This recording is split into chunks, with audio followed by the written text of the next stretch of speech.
nouvelle vidéo qui sera un nouveau vlog. Donc je vous prends avec moi toute cette semaine, dernière semaine de février. Donc logiquement dernière semaine de vlog, on verra la semaine prochaine si j'ai envie.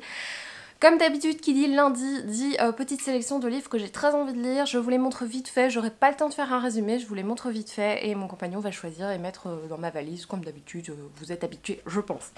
Donc il y a Le Cri de Nicolas Beuglet, La Cité des Jarres, Nos corps étrangers de Karine Joachim, La Maison du Sommeil de Jonathan Coe, on a La Femme aux doigts bleus de Margot Guyon, L'Année du gel, qui est une reprise de lecture pour le coup d'Agathe Portail, La Petite Fabrique du Bonheur, Le Train des Enfants, La Dernière Fugitive de Tracy Chevalier et Cendrillon, il était une fangirl chez Lumen, qui est en jeunesse qui se lit assez vite. Voilà, voilà.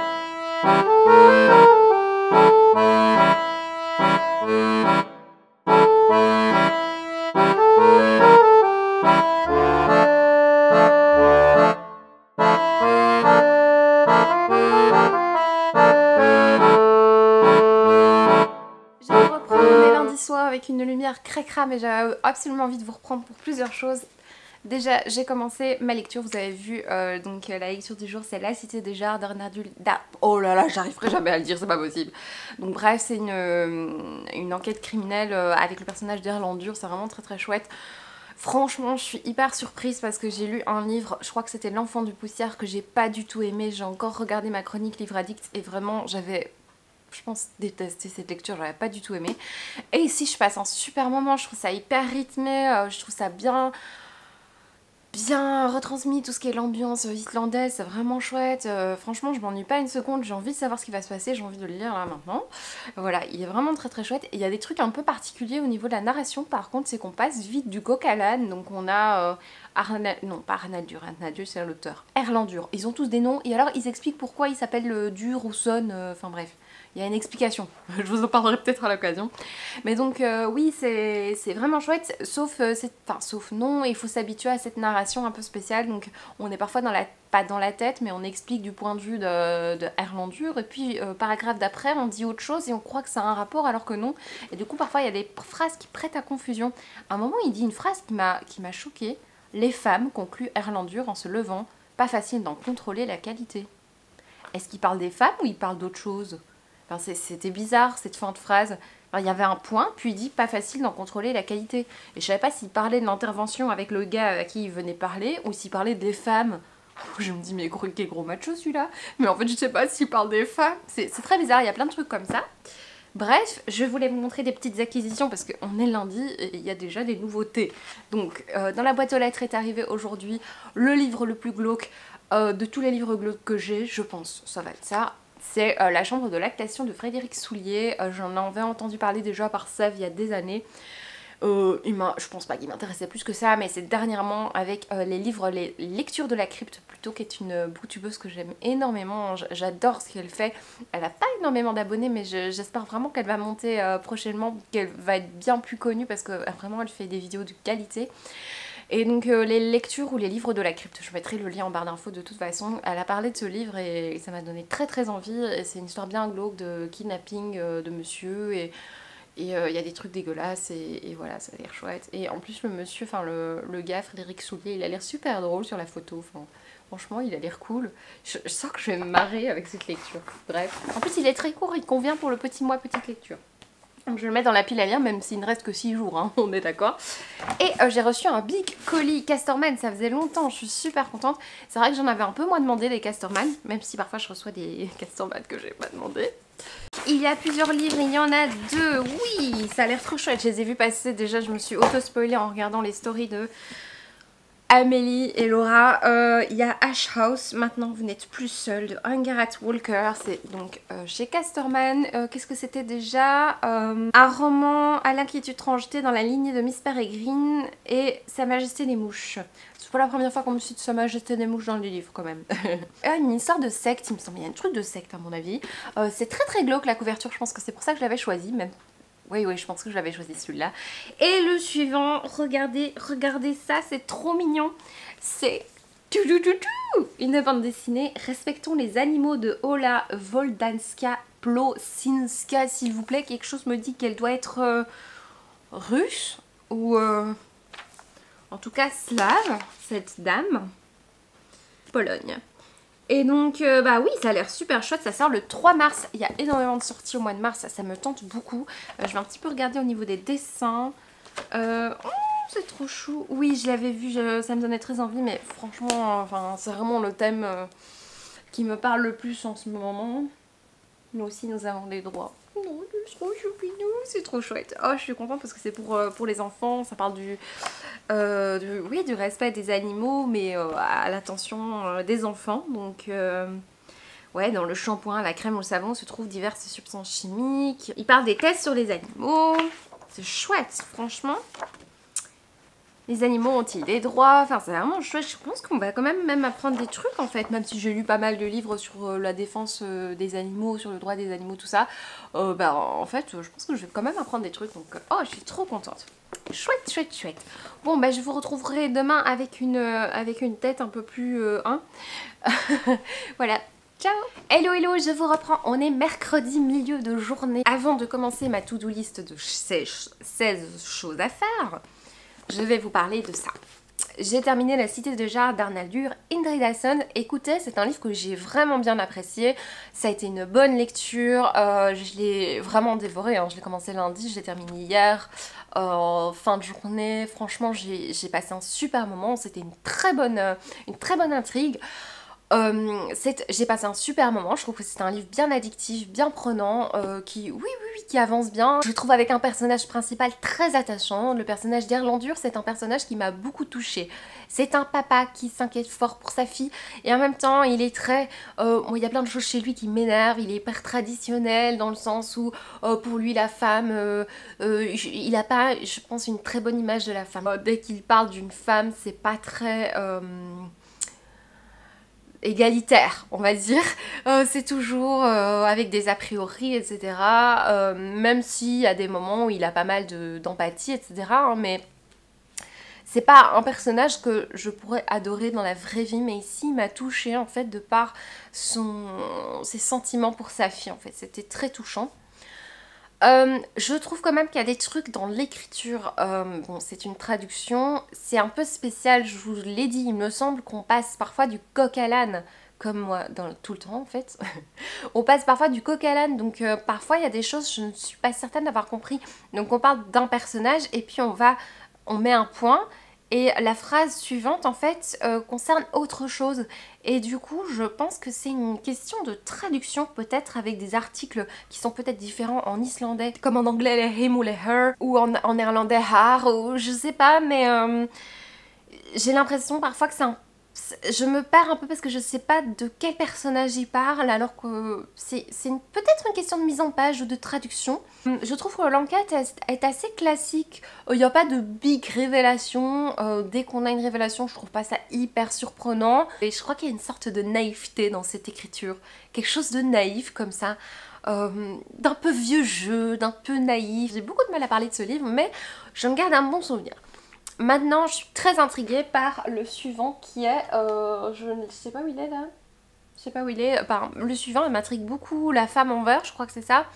Ça m'intrigue pas mal, donc on va voir ce que ça donne. Mais en tout cas, j'ai été très très touchée par le personnage d'Erlendur et surtout ses relations avec sa fille.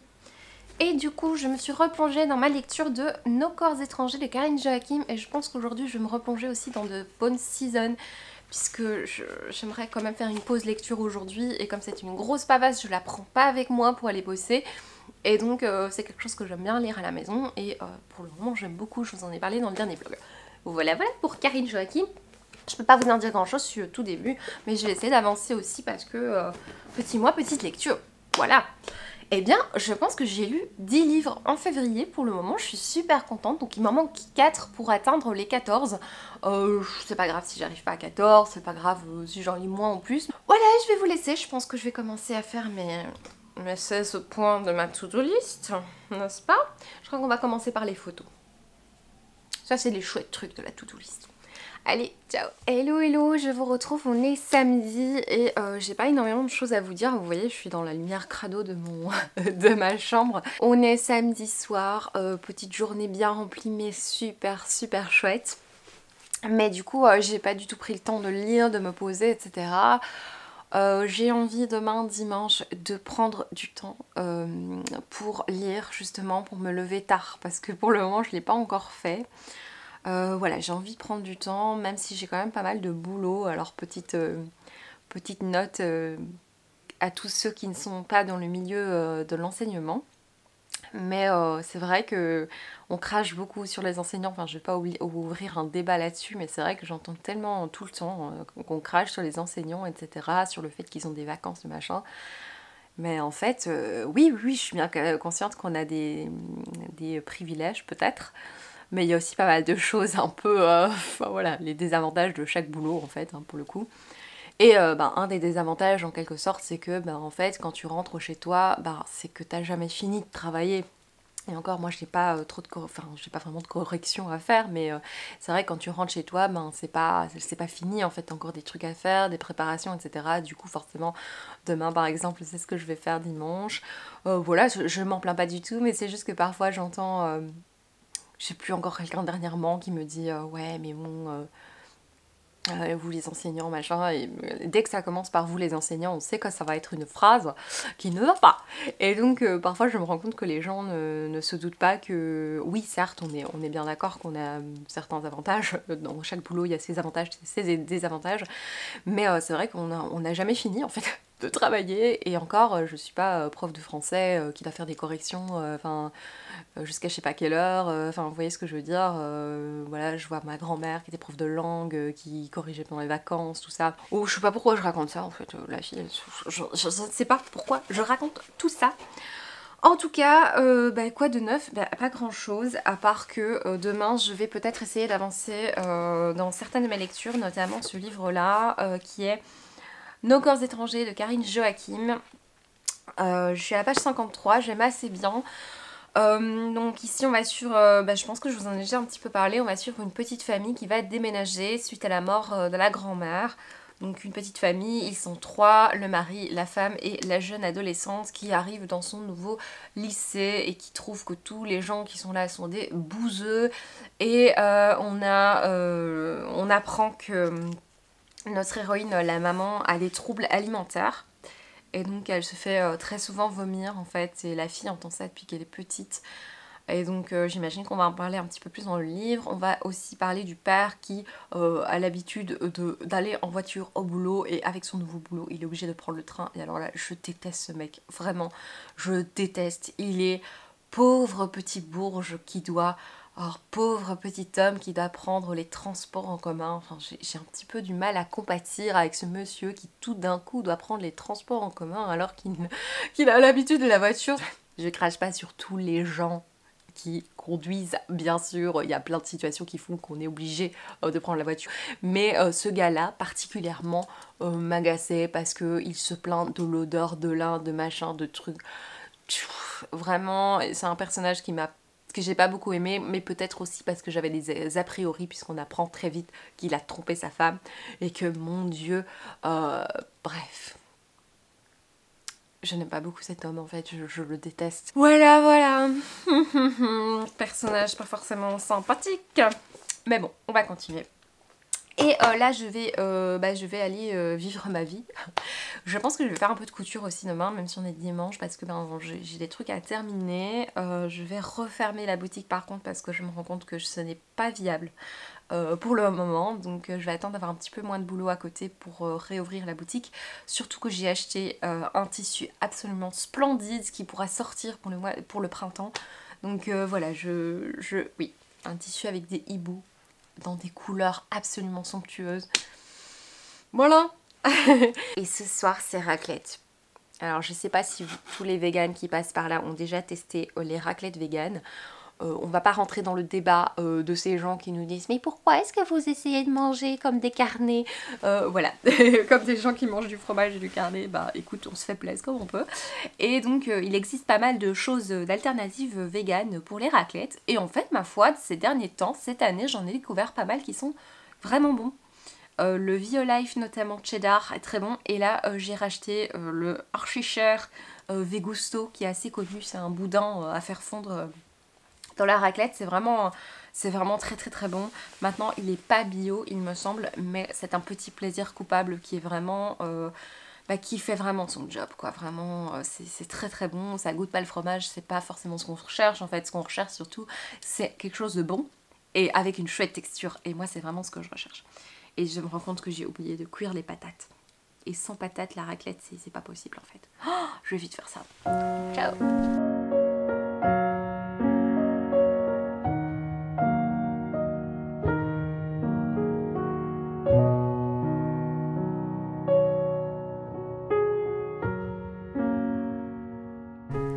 Hello hello, je vous reprends un petit peu plus tard, on est dimanche, vous êtes témoin de mon orbi du dimanche. Je suis en train de faire des petites photos, je vous montrerai peut-être quelques plans, les petites photos qui vont sortir dans les 2 prochaines semaines, je sais pas encore quel jour. J'essaye toujours en général de faire une photo le dimanche, le lundi, les autres jours c'est vraiment comme ça vient, comme j'ai envie. Mais j'ai pas mal de photos en stock là, donc c'est des avis de livres que j'ai déjà lus. Il va y avoir la photo du dimanche avec les lectures en cours et les petits moments douceur. Il y aura la photo dont je vous ai parlé, dans laquelle je vous parle de ces livres que je n'ai plus envie de lire parce qu'ils ont une trop grosse hype. Et j'ai aussi quelques avis et j'ai déjà fait la photo alors que j'ai même pas terminé le livre. J'ai un petit peu le temps donc c'est pour ça que j'ai profité de faire déjà la photo. Alors peut-être que je vais l'abandonner, qu'elle servira à rien mais c'est pas grave. J'ai pas du tout continué, j'ai pas eu le temps. J'ai déjà un petit peu mal au cœur parce qu'en fait mon vlog je le termine aujourd'hui, enfin je clôture demain. Et en fait je me rends compte que après il y aura plus rien. Mais en fait c'est moi qui décidais, qui ai pris la décision de ne pas vlogger tous les jours de ma vie. Je vais, ça j'en suis sûre, faire une pause cette semaine, la première semaine du mois de mars. Mais c'est vrai que vous êtes nombreux, c'est vrai que quand les youtubeurs disent vous êtes nombreux à dire ça, moi je suis toujours un petit peu dubitative, mais je vous jure que c'est vrai, vous êtes quand même quelques-uns à m'avoir envoyé un message après mes vlogs en me disant ben voilà ça me fait du bien en fait de regarder tes vlogs, des messages mais adorables disant que ça vous fait un moment réconfort et c'est un petit peu ce que je recherche en regardant les vlogs des autres et en même temps moi ça me donne du réconfort d'en faire. Donc c'est pas exclu que je vlog par exemple la 2e semaine du mois de mars, quelque chose comme ça. La première ça je vais faire sans. Voilà, ciao. Hello, je vous retrouve, on est mardi, je viens doucement clôturer ce vlog, vous parler de certaines petites choses. Comme d'habitude, on est mardi, je suis sur mon lit et ça rime. De plus, le mardi, je n'ai aucune énergie, donc je viens de faire tout un poème pour vous dire que voilà, voilà, le mardi. Par contre, mon compagnon est en train de faire de la percussion, donc c'est possible que vous entendiez des bam bam bam bam bam. Mais bon, je m'étais dit que j'allais profiter des derniers rayons de soleil là pour vous filmer cette fin de vlog et pour pouvoir enfin le monter et le publier. Concernant les vidéos prochainement, il n'y aura pas de vlog cette semaine. Cette semaine je ne vlog pas, enfin là je suis en train de vlogger mais je veux dire il n'y aura pas de vlog mercredi prochain. Mais je vous avoue que c'est bien possible que je reprenne la semaine prochaine parce que je pense que ça va me manquer. Je pense que voilà, j'ai envie de reprendre les vlogs, me faire un petit challenge sympa. Je sais pas encore quoi comme challenge, mais j'ai envie de me faire un petit challenge sympa. Si vous avez des idées de challenge d'ailleurs que je pourrais faire sur une semaine ou sur 2 semaines, n'hésitez pas à me dire, ça me ferait plaisir. De toute façon, je vais quand même prendre la caméra demain puisque je vais commencer une vidéo plante qui va durer tout un mois en fait, que je vais vous prendre tout un mois concernant les plantes, donc ça sortira dans un mois, donc à peu près le 1er avril, un truc comme ça. Voilà, comme ça vous savez tout. Alors, concernant le bilan de ce mois de février, je regarde un peu dans mon carnet, j'ai donc lu 10 livres. Mon objectif était de lire 14 livres et je n'en suis pas très loin. Hein. Ma vidéo pile à lire 30 livres en février, c'est un petit peu une petite blague. C'est impossible pour moi de lire 30 livres en février quand il y a beaucoup de travail, etc. Mais 10 livres, c'est pas mal du tout. Ceci dit, j'ai vraiment pas eu des lectures excellentes ce mois-ci. Petit récapitulatif. Donc j'ai lu le 1er février, j'ai lu Moriarty, le tome 1. Pas extraordinaire, j'ai toujours pas acheté le tome 2 pour continuer, en fait j'ai toujours pas trouvé. J'ai souvent été dans les magasins où il y a des mangas, j'ai toujours pas trouvé, donc voilà. Au Grand Lavoir, pareil, c'était pas extraordinaire, je vous renvoie à chaque fois vers la vidéo dans laquelle je parle de ces livres. Rien ne t'efface de Michel Bussy, est-ce qu'on doit encore en parler? Je pense que j'en ai parlé en long et en large dans mon poids lecture, je vous mets aussi le lien vers toutes ces vidéos. On achève bien les chevaux, et également une déception parce que je m'attendais à un roman policier, ce n'en était absolument pas un. La photo, à la notation folio en fait, qui marquait que c'était un roman policier alors que pas du tout. Fracassé, c'est un petit peu mieux, j'avais mis 15 sur 20, quelque chose comme ça. Oui, c'était un petit peu mieux, de Julien Delluy, une bonne lecture, mais c'était pas non plus extraordinaire. Et puis, première grande bonne lecture de ce mois, c'était Les Liens de sang, un manga que j'aime beaucoup. J'ai d'ailleurs lu le tome 2 un petit peu plus tard sur le mois, et là, ce sont des très bonnes lectures de manga qui m'ont beaucoup plu, et là, je vais commencer le tome 3 cette semaine.